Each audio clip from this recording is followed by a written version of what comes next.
Dear friends attention please निजक fit रखापी fresh रखापी हेल्दी और यंग रखापी आपण मानक चारोटी नियम को फॉलो करिया पड़ो। यही चारोटी नियम को फॉलो कले आपण माने दीर्घायु होगा सहित आपण मानकर शरीर समस्त ऑर्गन जेपरिक heart liver kidney lungs stomachs एवं ब्रेन मध्य सुस्थ रही पार। तेणु कौन से चारोटी नियम जहाँकि आपण मानक दीर्घायु करने सहित यंग रखिपर। हैप्पी न्यू ईयर 2025 आम परिवार तरफ आपण मानक नूतन वर्षर अनेक अनेक हार्दिक अभिनंदन और शुभेच्छा। प्रभु जगन्नाथ पाखरे प्रार्थना करुछु वर्ष 2025 आपण मानक पई सुख समृद्धि सफलता और नीरव आनी दो।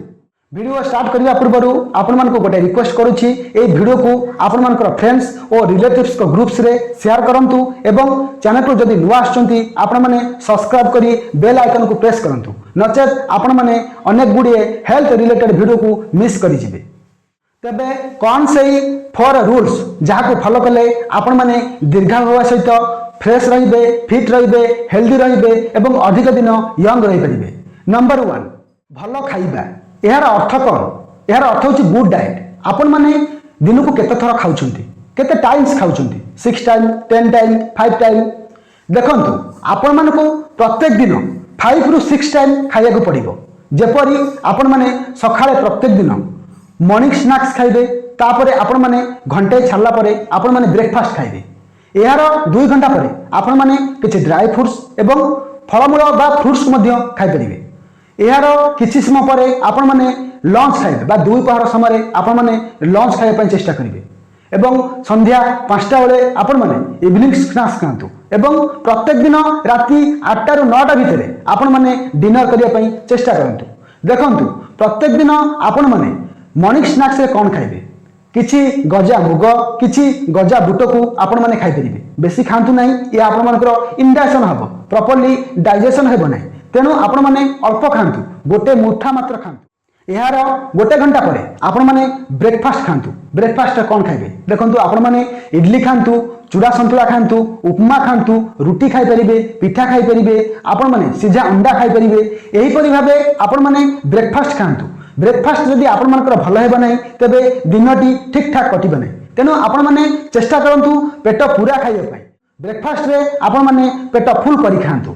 यार 2 घंटा परे आपण माने किछि ड्राई फ्रूट्स किंबा फलमूल खाइ परिबे। अल्प मात्रा रे खांतु आपेल गोटे खाइ दियंतु किंबा ऑरेंज गोटे खांतु किंबा आलमंड खांतु अखरोट खांतु किछि बादाम खांतु अल्प किछि गोटे मुठा आपण माने खाइ परिबे। या परे आपण मानकर 2 पहर समय दिन 1 रु 1:30 भितरे आपण माने लंच इनटेक करिया पई चेष्टा करंतु। लंच विषय कहिया पूर्व आपण मानक गोटे रिक्वेस्ट ए वीडियो को आपण मानकर फ्रेंड्स और रिलेटिव्स को ग्रुप रे बहु मात्रा रे शेयर करंतु और चैनल को सब्सक्राइब करी बेल आइकन को प्रेस करंतु। देखंतु लंच रे आपण माने कोन खाइबे। लंच रे आपण माने 1 रु 2टी रुटी नियंतु एवं 1 कप राइस नियंतु बा भात नियंतु। यह सहित आपण माने समस्त प्रकार परिवार प्रस्तुत होइतिबा गोटे मिक्स वेज रो करी नियंतु। यह सहित आपण माने किछि पनीर खाइ परिबे माछ खाइ परिबे अंडा खाइ परिबे।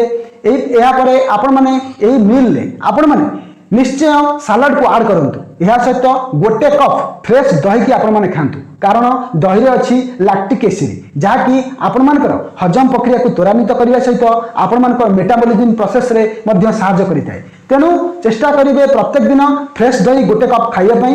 लंच समय रे खांतु राति रे खाइबेनी लंच टाइम रे आपण माने दही को खाइ परिबे। यह पर आसीबो संध्या 5:30 भितरे किबा 5टा भितरे आपण माने इवनिंग स्नैक्स नियंतु। इवनिंग स्नैक्स रे आपण माने अंडा पच खाइ परिबे गोटे रुटी खाइ परिबे आपण माने डेट्स खांतु बा खजूर को आपण माने भेजै की खाइ परिबे किंबा आपण माने पोटाटो रो स्नैक्स को खांतु। देखिबे ए आपण मानक शरीर पई बहुत भलो हेबो। एवं या पर आसीगला डिनर कथा। डिनर को आपण माने प्रत्येक दिन राति 8टा रु 9टा भितरे खांतु। राति 8टा रु 9टा भितरे डिनर को खाइले यह आपण मानकर प्रॉपर्ली हजम होई परिबो एवं सोइबारे आपण मानकर व्याघात घटिबो नाही गुड स्लीप मध्य होई परिबो। तेणु यही परि भाबे आपण माने दिन को 5 रु 6 टाइम खांतु। अधिक खाद्य को इनटेक करंतु नाही अल्प अल्प खांतु अधिक समय खांतु।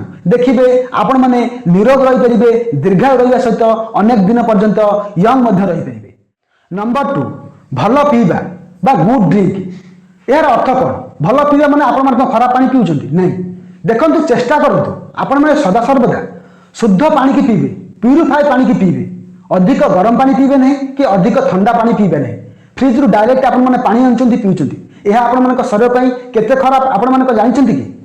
फ्रिज रे पानी आनी आपण माने पीले यह आपण मानकर ठंडा ज्वर काश ए बहुत जिनिस करि पारे। तेनु आपण माने डायरेक्ट ठंडा पानी पियंतु नहीं कि डायरेक्ट गरम पानी पियंतु नहीं, शुद्ध नॉर्मल पानी को पीवा पई चेष्टा करंतु।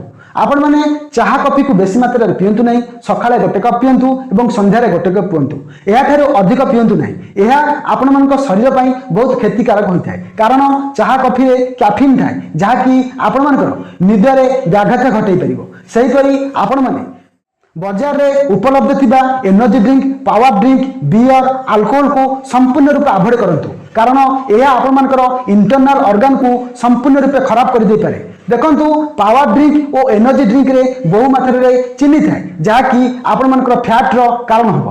तेणु चेष्टा करंतु आपण माने प्रत्येक दिन शुद्ध पानी पीवा पई, प्रत्येक दिन आपण माने 2.5 लीटर रु 3 लीटर पानी को पीवा पई चेष्टा करंतु। Number 3 exercise, good exercise. यह आम शरीर पई केते आवश्यकता निश्चय आपण माने जानथिबे। देखंतु प्रत्येक दिन आपण माने 30 रु 40 मिनिट एक्सरसाइज करंतु, कारण बिना एक्सरसाइज रे आपण मानकर ब्लड सर्कुलेशन ठीक ठाक हेबो नै, हाई ब्लड प्रेशर परि समस्या मध्ये देखिବାକୁ मिल परिबो। तेनु आपण माने प्रत्येक दिन 30 रु 40 मिनिट एक्सरसाइज करंतु। एही परि भाबे हिसाब करले सप्ताह को 150 मिनिट्स होइथाय।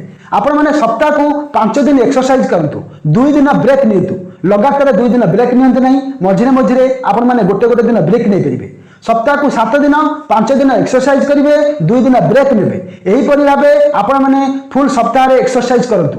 एहा सहित आपण माने योगा और मेडिटेशन मध्य करि परिबे। आपण माने भस्त्रिका, कपालभाति, अनुलोम विलोम एही परि भाबे प्रत्येक दिन 20 मिनिट योगा करंतु, जहा कि आपण मानकर माइंड को स्थिर रखिया सहित आपण मानकर शरीर को अनेक प्रकार बेनिफिट्स देबो। Number 4 rest. एहार अर्थ आपण माने कोन भाबुचंती? रेस्ट मतलब गुड स्लीप बा भलो सोइबा। आपण माने प्रत्येक दिन केते समय सोचंती? 2 घंटा सोचंती, 4 घंटा सोचंती? यह कले यह आपण मानक शरीर पई बहुत असुविधा सृष्टि करिवो। तेनु आपण माने प्रत्येक दिन 6 रु 8 घंटा गुड स्लीप बा सुख निद्रा रे भलो निद्रा रे सोइया पई चेष्टा करंतु। Early to bed and early to rise makes a man health wealth and wise. कथार अच्छी जदि आपण माने सहल बिछना को जिबे एवं सहल बिछना रे उठिबे, यह आपण मानक शरीर को सुस्थ रखिया सहित आपण मानक दीर्घायु करिवो। तेणु आपण माने प्रत्येक दिन 6 रु 8 घंटा एडुकेट अमाउंट रो स्लीप करंतु बा गुड स्लीप करंतु, जहा कि आपण मानक शरीर रे ब्रेन फंक्शन को ठीक ठाक करिया सहित आपण मानक मेमोरी पावर को इंक्रीज करिवो। आपण मानकर थॉट को इमोशनल थॉट को मध्य एहा बैलेंस कर रखिवो। तेणु चेष्टा करंतु आपण माने प्रत्येक दिन 6 रु 8 घंटा भलो निदरे बा सुख निद्रे रे सोइया पाई। आपण माने केउ जगह रे सोउचंती, जेउ जगह रे आपण माने सोउचंती से स्थान को डार्क बा अंधार करि रखंतु एवं सोइबा पूर्वरु आपण माने मोबाइल, लैपटॉप, टैबलेट को अवॉइड करंतु। सोइबार गोटे घंटा पूर्वरु एहा को व्यवहार करिबा बंद करंतु, जहा फल कि आपण मानकर निद ठीक ठाक होई परिबो, आपण मानकर दिनटी भलो भाबरे जाई परिबो, आपण मानकर मूड आ सुंग हेबो नै, आपण माने दिन भर एक्टिवेट रहिबे ओ एनर्जेटिक रहिबे। तेणु एई चारोटी नियम तो आपण मानको दीर्घायु करिबो, हेल्दी रखिबो, फ्रेश रखिबो, फिट रखिबो। तेणु जदि आपण माने एई चारिटी नियम को फॉलो करि चलिबे, आपण मानकर लाइफ रो स्पान्स निश्चय बढ़ी जिवो। तेणु एई नुआ वर्ष रे गोटे शपथ नियंतु, आमे एई चारोटी नियम को फॉलो करिमु, आम शरीर को सुस्थ रखिमु। देखंतु आपण माने टंका इनकम करूछंती का पई? आपण मानक शरीर पई। जदि आपण मानक शरीर खराब हबो तबे आपण मानक टंकार आवश्यकता नहीं। तेणु शपथ नियंतु, एई चारोटी नियम को फॉलो करिवे एवं आपण मानक शरीर को सुस्थ रखिया सहित आपण माने दीर्घायु हेबे, हेल्दी हेबे एवं फ्रेश हेबे। आई होप ए भिडियोटी आपण मानक भलो लागिथिबो, इनफॉर्मेटिव होइथिबो। जदि भिडियोटी आपण मानक भलो लागुची, ए भिडियो को आपण मानक फ्रेंड्स और रिलेटिव्स को ग्रुप रे बहु मात्रा रे शेयर करिवे। चैनल को नुआ आस्तिले सब्सक्राइब करी बेल आइकन को प्रेस करिया को भूलिबे नै। तबे आजि पई रहूची नमस्कार, जय जगन्नाथ।